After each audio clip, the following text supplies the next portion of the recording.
नमस्कार सर्वांना, YouTube family, स्वागत आहे सगळ्यांचं आपल्या चॅनलमध्ये. तर बघू शकता आम्ही आता माझा आजचा आहे 4था दिवस बाटला घ्यायसाठी. तर माझ्यासोबत कोणीच नव्हतं, मग मी प्रज्ञाला घेऊन आली सोबत. हे बघा इकडं प्रज्ञा आहे. प्रज्ञा कसा आहे? तर यूट्यूब फॅमिली, आता त्या दिवशी मी जरा उशिरा आले होते म्हणून आपल्याला खूप गर्दी बघायला भेटली होती. पण आज बघा, आज माझा 300च्या आसपास नंबर आहे.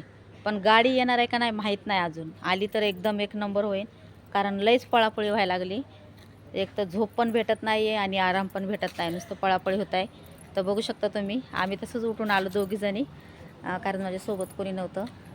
तुम्हाला दाखवते मी लाईन किती मोठी आहे, नक्कीच तुम्हाला दाखवते मी. तुम्ही सगळ्यांनी बघा. आणि तुमच्या इकडे जर कुठं गॅस भेटत नसेल तर नक्कीच तुम्ही गॅस एजन्सीकडे जाऊन छोटा 5 किलोचा बाटला घेऊ शकता. तर तुम्हाला दाखवते मी आता लाईन किती आहे. आणि बघा किती वाजलेत, आता सकाळचे वाजलेत 5. आता आपल्याला 9 वाजेपर्यंत इथंच थांबायचं आहे. तर चला तुम्हाला दाखवते मी आता आपल्या इथं गर्दी किती आहे गॅससाठी.